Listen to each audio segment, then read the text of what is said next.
Hi, Ann Cornick from Paint and Porcelain Exchange, and I'm going to be doing a little experiment here on some Bisque tiles that I got. Now these are Bisque, but they're regular tiles, and there's been a lot of talk on this page about colors and using matte versus regular paints on Bisque.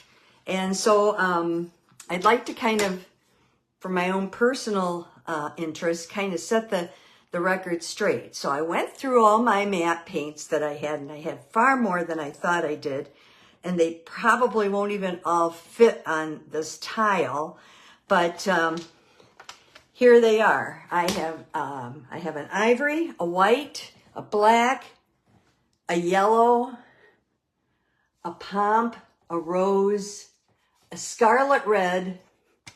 Then I have brown, rich brown, deep oriental orange, which is this one right here, leaf,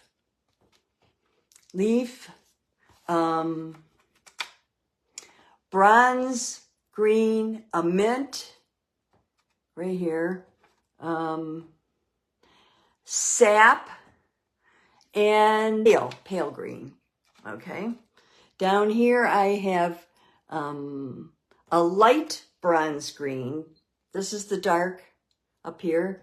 I have a blue green. I have a dark green. And then I have a dark blue, a robin's egg blue. This is, let me look at it here, Wedgwood.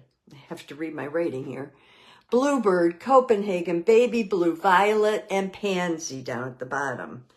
So, some people were asking about, what colors work best on Bisque. And we had a little bit of controversy about it. I say it kind of depends on how hot you fire, first of all, because I fire everything at the same. It's 17. And I don't have a whole lot of problems using matte paints, with the exception of sometimes greens, sometimes. And then with regular paint, some people were saying, well, just use regular paint. You can use it. My experience is you use it very lightly and build up the coats when you're using regular paint. Otherwise, you get too much shine to it. And I don't like a lot of shine on my Bisque. Now, you might. It just depends. What is Bisque? Bisque can come in many shapes. This is a real pretty little Bisque box. And it's not glazed.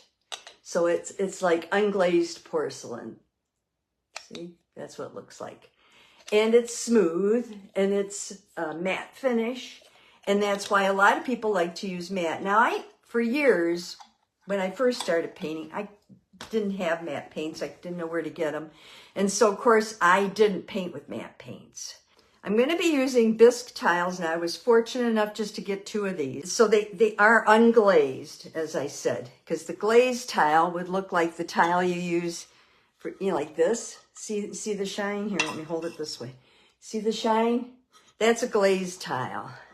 This is Bisque, and it's unglazed. Now, I want to put the name of each of the colors I use on here if I can, and then we'll do a tile with regular paints. I will fire these. I will reveal what we find out.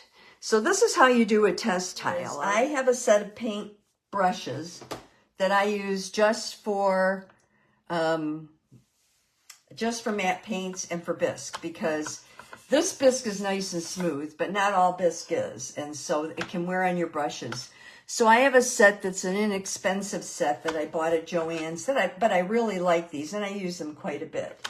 So I'm just going to start out, and I'm going to take, this is my ivory, and I'm going to put it right up in here. And then I'm going to clean my brush. And I'm going to start, and I'm going to put my white next to that. I don't expect we'll be able to see the white very well. I've got it pretty thick, but you may not see it very well. I'm trying not to use much space on here. This is the way you test any of your paints. If you've never done it, this is the black. I can't imagine that the black will be a problem, but there it is. And of course, this is just one coat. You could go back and do a second coat just to see if when you make it, if it gets too dark and it looks, too yucky, then you may not want it. This is the yellow. Now I have used this yellow. It fires true on everything that I've done. I just did a little piggy bank with it. And that yellow fires very true to the yellow. So I'm not too worried about that one. I know how that fires. Here's Pompadour. I've used this too. The Pompadour fires pretty true to the color that it is too. And it doesn't fire too dark. One of the things I noticed with the regular Pompadour on Bisque is that it does fire too shiny and sometimes with almost a brown cast to it. This is Rosa. I've used this before too. Let me get a little more paint on there. This one fires really nice. I mix my paints with mineral oil. I keep all of my matte paints, once they're mixed, on a separate palette. I think this one may have some cadmium in it. This is a scarlet red. So I'm just putting it over here, not touching anything with it. We'll see how it fires. I'm kind of curious on that one. And I have a good lid on them, and then I just pull them out when I need them.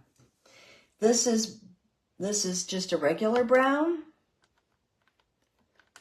Let me get a little regular brown here. Yeah, there you can see it. You notice sometimes it takes me 2 coverings to get it. I'm using Turpenoid Natural to paint with. This is a rich brown. You can use Turpenoid Natural to paint with. You could use any regular medium that you paint with, but it's going to dry faster on Bisque because Bisque is porous. So another thing I would encourage you to do is consider, this is Deep Oriental Orange. I've never used this. I just found this recently, so I want to get a little more color on there just to see how it's going to look. Pretty cool. I'm doing them in the order that they're on my palette, and then I'll label them. You don't have to watch me label them. I'll do that on my own. This is a leaf green.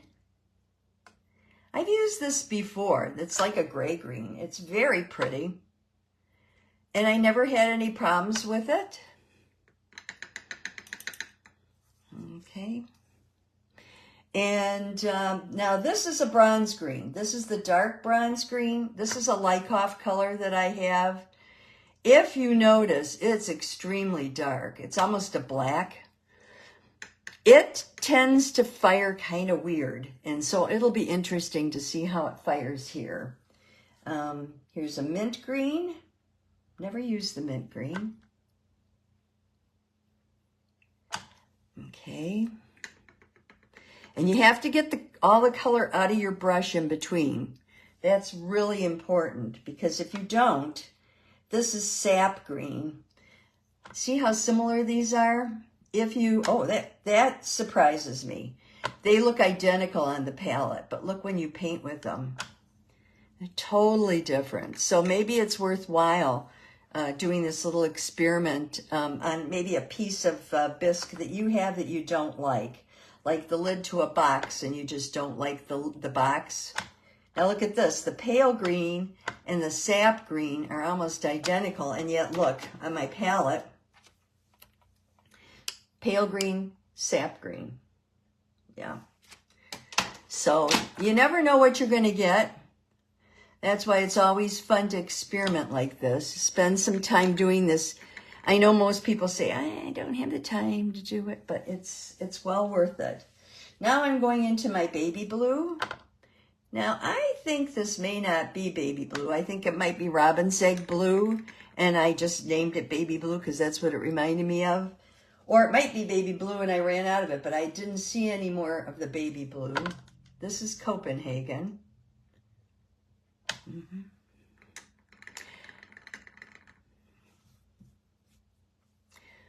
Okay. This is Bluebird. Reminds me of a forget-me-not.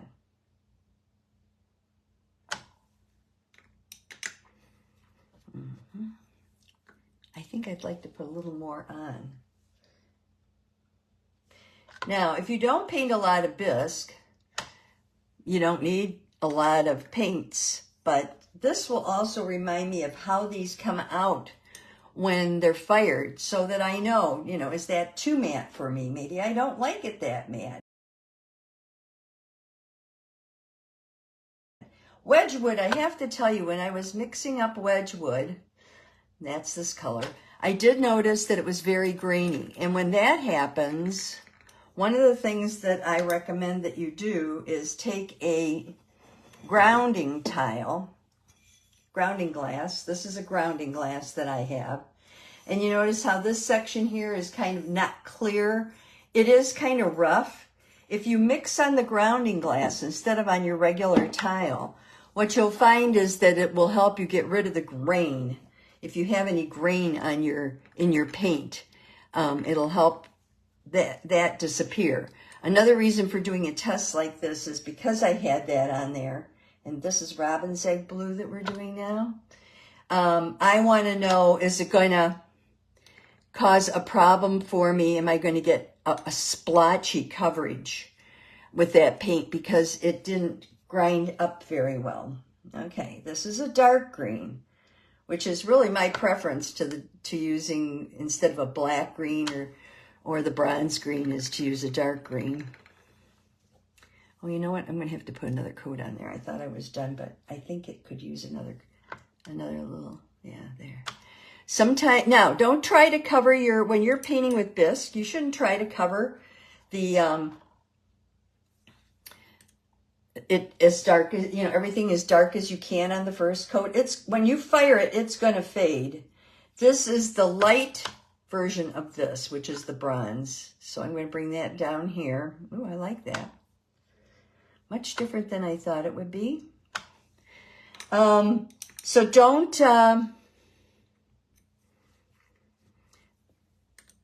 don't be afraid of it. Here's the blue-green. Let's see here. That's different than I thought it would be too. Okay.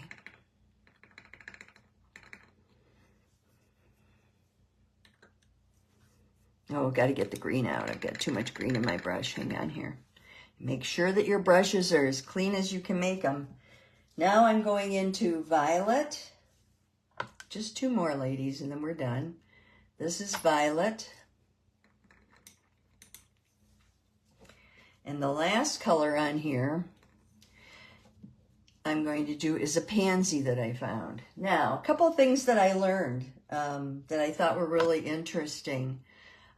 As I was going through and sorting my paints, so that's all my colors that I have right now. And you notice I've left room so that if I come across any others, I will have room to add them.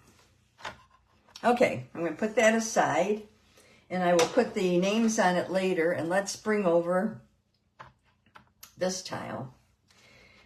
Now, some people say that if you're painting bisque, if you put a light coat of mineral oil on it before you start painting, that you, and then wipe it off. Some people say wipe it off. Others say, well, if it's light enough, it will just soak in. Then it makes cleaning the bisque, you know, like correcting errors a little easier. I've never done that, so I really don't know.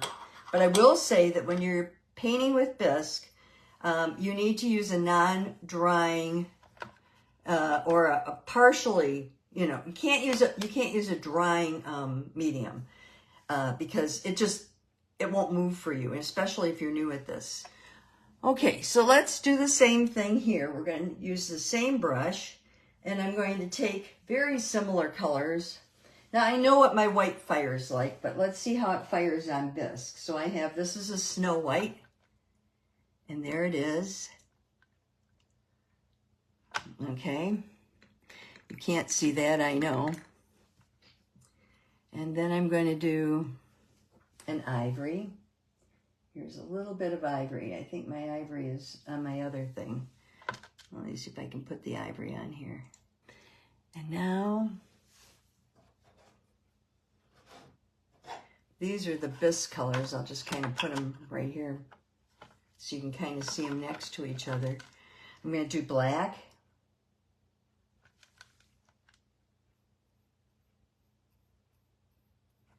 Okay. That's about what I anticipated.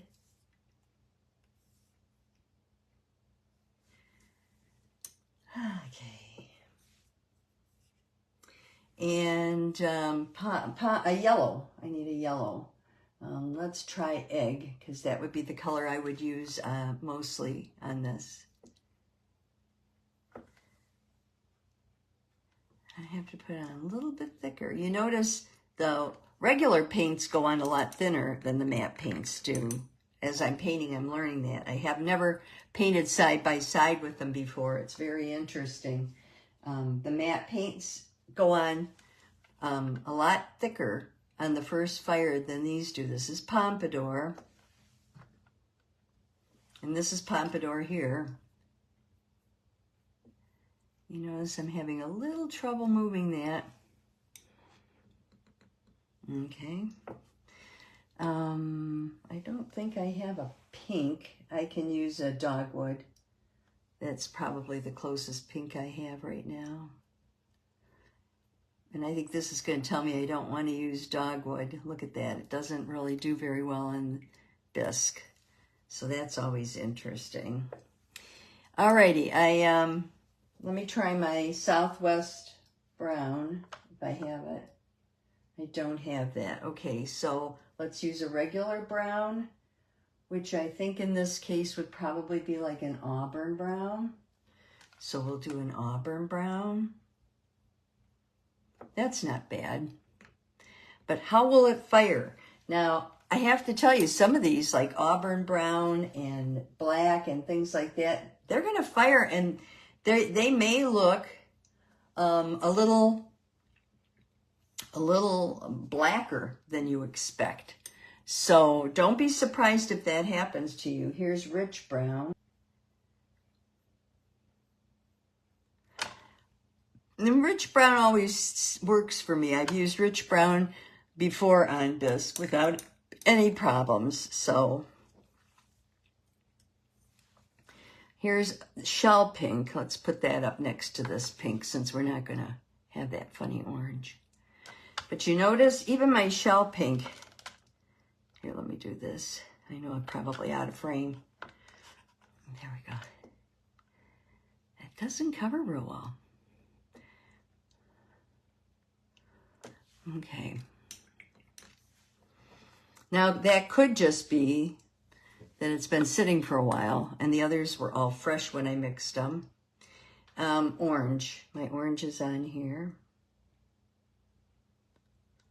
Let's put the orange there. That's not bad. Okay.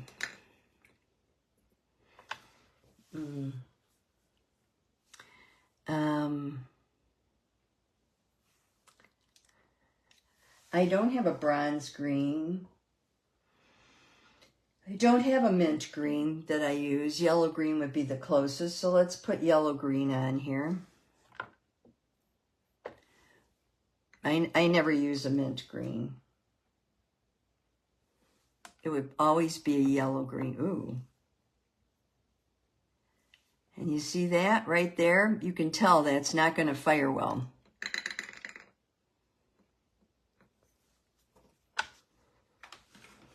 How can I tell? Can you see how it breaks down? Let me bring it up a little. See how it breaks down there? It won't give me a solid color across. It soaks right in. That's kind of an indication that I'm probably going to have problems with the yellow-green firing. I will put a little more on, see if it makes a difference. But I really don't think it does. Here. We'll see. Okay, my next color that I had here was a sap, and then I had a pale green. I don't use those colors, but colors I do use. I use a warm brown green. So let's put the warm brown green next. These are colors I would paint with if I were painting roses, let's say, or something of that sort. I also use antique green from time to time. And I want to see if warm brown green or antique green, since they're very similar in color, which one would actually fire better and paint better on Bisque. Now let's see. I do like my baby blue. So let's put the baby blue up there. I think the baby blue that I have in the mat will be just fine. But here, I need a little more oil. You do need a little more oil when you paint. There we go. In Copenhagen, I would use a Copenhagen. So let's see if I have any here. Copenhagen. Oh, yep, I do. Okay. Here's Copenhagen. A little too much oil with it. Here we go. Okay. I could use Forget-Me-Not Blue. I don't have it on here. I don't use it very often. I kind of like deep blue green, so I'm going to take a little of that and see what that does. That's pretty. And a dark blue. I probably have a dark blue I can put on here too. Let's see. Here's a navy. Navy would be the equivalent, I think, of a dark blue. There. Okay. As far as greens go, we did a few up on top. I want to do a couple more. Let's see what we have here. Here's shading green and darkest green we'll do. And then that way you'll see the difference between those when we fire too. Here's shading green.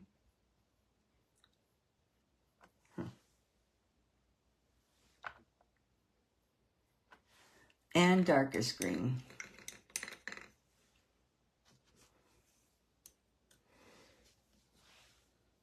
I suspect darkest green will not fire well.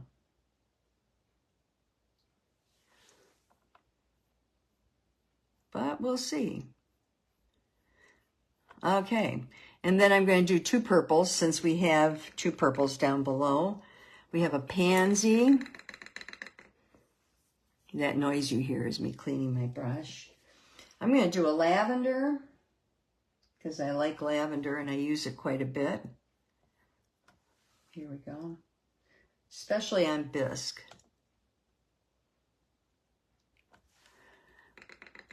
Okay. And then I'm going to do a pansy. I think I have a pansy purple. I do. Here's a pansy purple. Now, one other color. Let's think about this. I paint a lot of Christmas ornaments. And most of these colors would cover Easter for sure. I do a lot of Christmas colors. So this is Pompadour. And this is warm brown green. And this is antique green. But I don't, and this is Pompadour. So I would use Pompadour. And if this fires well, I might use that. I don't remember what green that is. But I also probably want to test my carnation. So you should always test the colors you use the most often. Carnation, as you know, is one I use all the time. So I'm going to put that down here because I definitely need a red. But I will tell you right now, reds on bisque do not always fire well. And I'm also going to put, I don't have a Persian. We did a pomp. Let's put a blood red. Now, blood red, I know for a fact does not fire well on bisque, but I'm just going to put it down here to remind me, like a yellow brown. Now, I would have to mix it if I did it with, let me put this up here. I would have to mix it if I did it with the matte paints because I don't have that color. Favorites. So let's get blue-black here.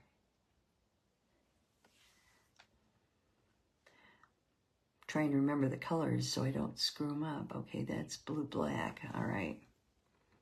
I think I want my, well, we can use this little guy. He'll be fine.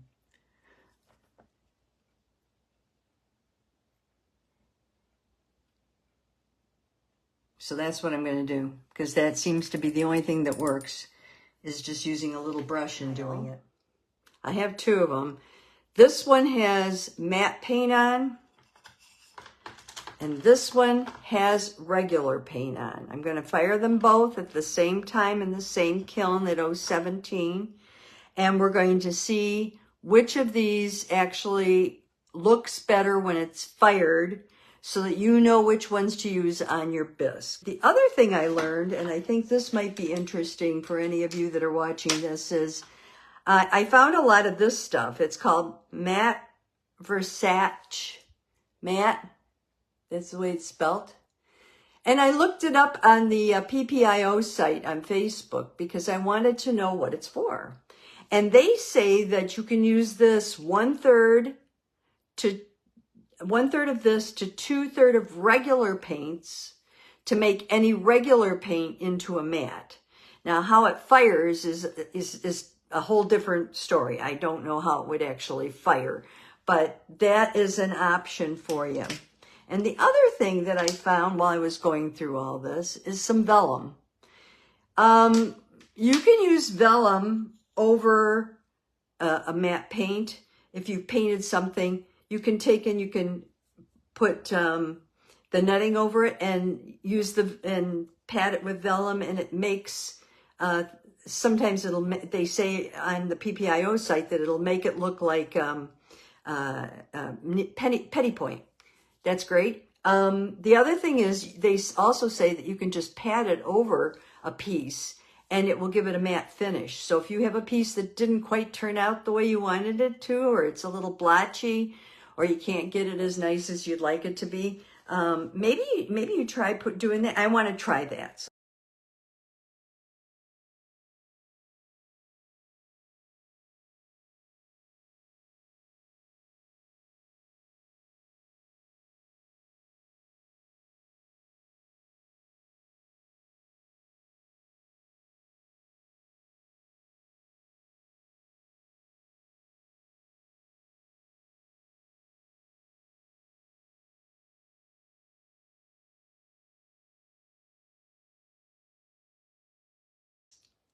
Pick up those brushes, keep painting.